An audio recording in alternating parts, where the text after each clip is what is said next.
Woman! Whoa, man! Whoa, man!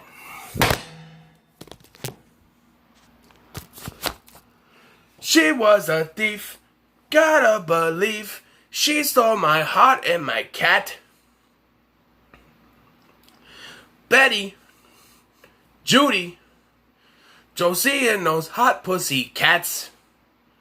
They make me horny Saturday morning. Girls of cartoons will leave me in ruins. I want to be Betty's Barney.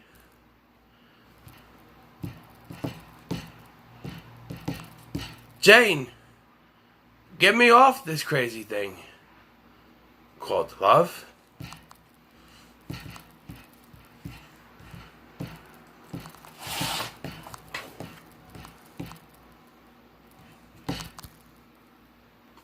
Alright, we're talking about So I Married an Axe Murderer. One of my favorite movies of all time.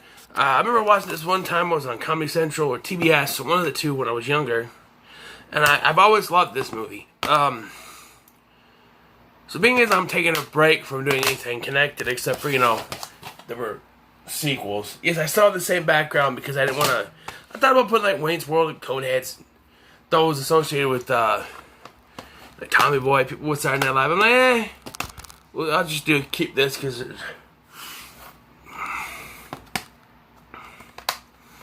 For now, because I don't know what I'm going to do. This will probably be the same background. If I do need tomorrow... I may not even do any reviews tomorrow, Monday, because for one, I might just decide I'm going to get this set up for the Halloween month, because it's going to be one singular, tomorrow, anything, what I want to do tomorrow, if they come, is I'm going to do my Blu-ray haul video, because I got a shit ton of Blu-rays and DVDs, and I need, more DVDs, that I need to show y'all for the haul video, so... There's that. And then I'm going to set up my backdrop here. So, without further ado, let's talk about So I Married an Axe Murderer. It's actually a comedy. Hence, Michael Myers. Michael Myers? Oh, I'm sorry. Mike Myers. Not the serial killer Michael Myers, who, may or not have posted a video of him shaving and getting ready for Halloween Horror Month this morning. And you may or may not want to check it out because it may or may not be on this channel.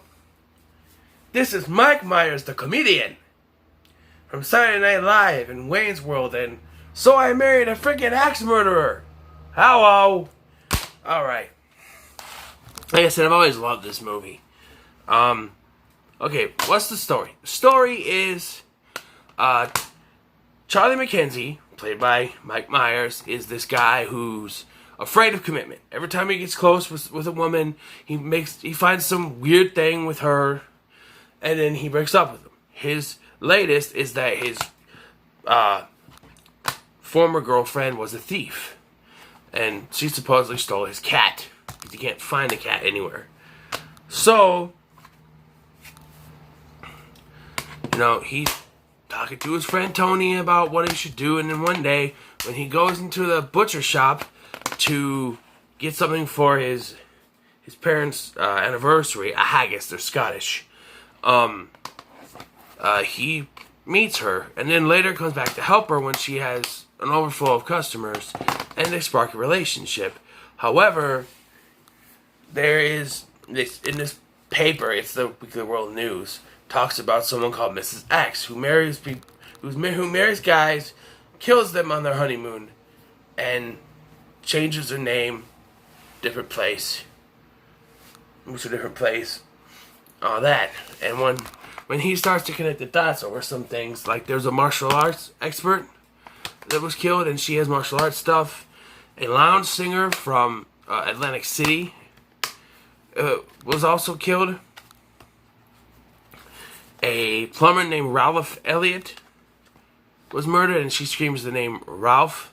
Oh, she has a poster of Atlantic City. I should have said that. She screams Ralph in her sleep. She also has a female friend named Ralph.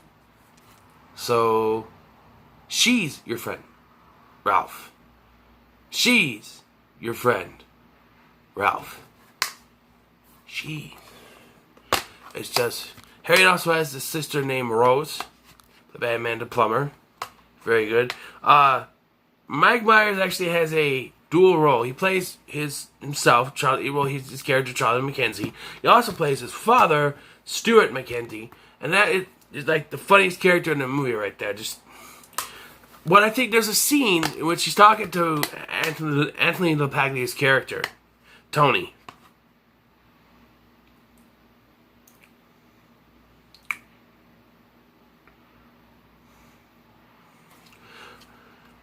On the couch, and he starts spouting this stuff. I think part of it's in the script, part of it's not. Like, he says there's a secret society known as the Pentaverate, and there's like the Pope, the Vatican, the Queen, and the Colonel before he went tits up. And he's like, Dad, how could you not like the Colonel?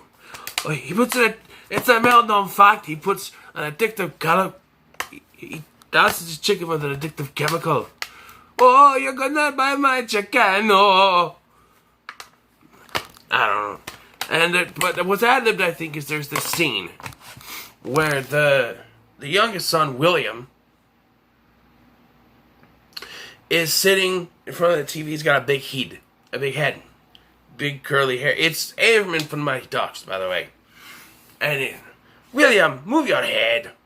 He's got a big head. It's like Sputnik, quite round, but spherical, but pointy in parts. He's gonna cry himself to bed on his huge pillow. The thing is, there's a whole thing that's like ad-libbed, but it's at this point that Charlie starts reading the paper when he's in the restroom, and he gets the idea that Harriet could be the killer. He has Tony look into it. Tony,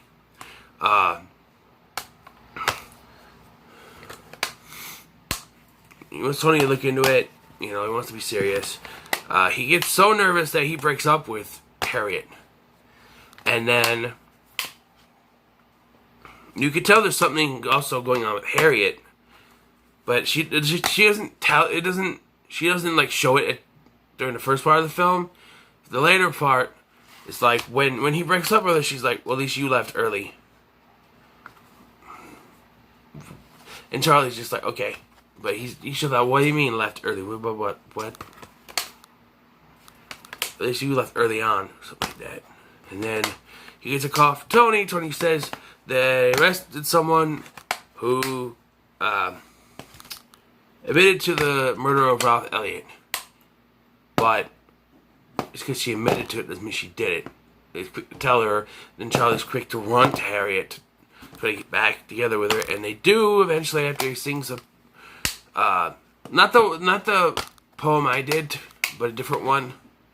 But he does that to her, or sings that to her, and then they get back together. And then at their parents' wedding, his parents' 30th wedding anniversary, he proposes to her. She says no at first, and then she says yes.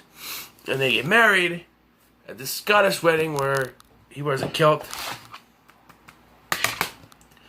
And then that's where it starts to get weird. Like earlier in the film, they said that a lounge singer sang, famous for the singing the song "Only You," and they're like, they don't even know Harriet knows that song. She starts singing it at the wedding, and they're like, nah. She starts singing it French. They're like, nah. But turns out the person who admitted to killing Ralph Elliott is a wacko. Like Abraham Lincoln, Julius Caesar, she admitted to killing them too. So she's a wacko. So Tony hurries up and starts faxing a picture of Harriet to all the former families of the people that were killed at Mrs. X, and they all point to Harriet as the wife, as the person that was married to him.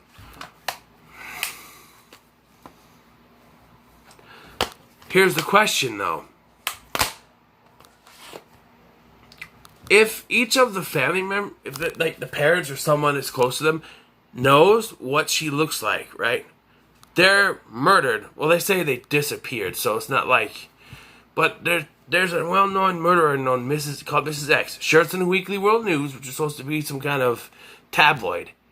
But someone called Mrs. X killed the three people, people that these people know. Why wouldn't they point, oh, well, they're married to her, and all three of them say it? I think this would have come out sooner. I'm just saying.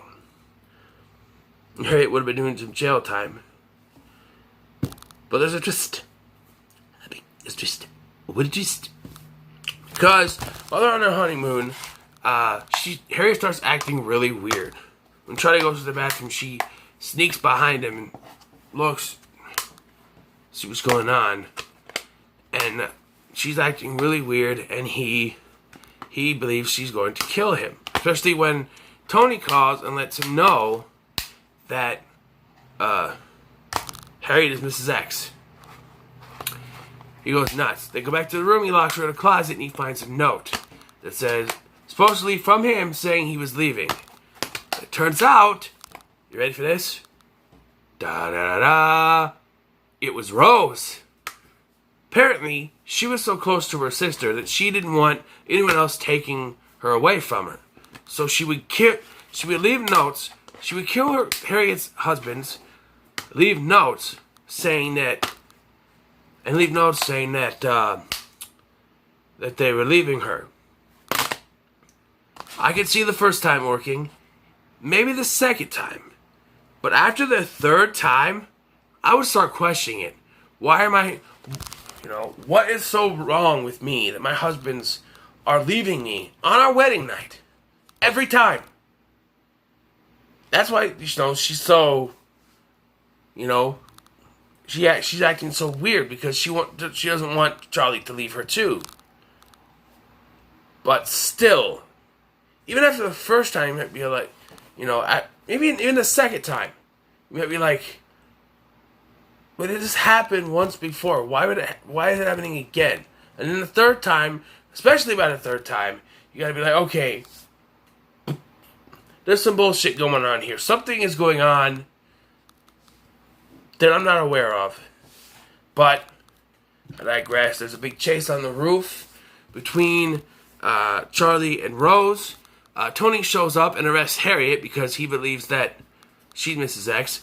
She tries to tell him that it's Rose, his sister, chasing Charlie. There's no noise coming from the roof. He still doesn't believe her until they go outside. Then he sees it for herself. Good chase, and Rose almost falls off the roof. Tony catches her, and then she's arrested. And then there's another poem. Rose, jailbird, you acted cuckoo 'cause you thought she would leave you, sweet bird.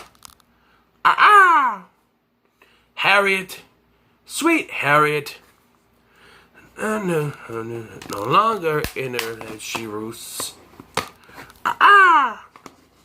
Harriet, sweet Harriet. And then, there she goes. There she goes again. What was the last three movies? All had a theme song, the first one, dream a little dream of me. And they both start off, there's a slow version at the beginning of Dream a Little Dream of Me, and at the end there's that combo version. This one, there's that, she's a perfect woman, perfect for me. Yeah, she's a perfect woman. At the beginning and the end.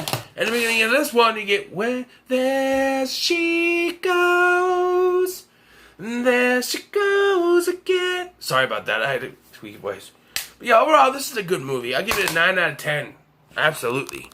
I enjoy watching this movie every time. See, I know people will be like, oh, but the movie's stupid.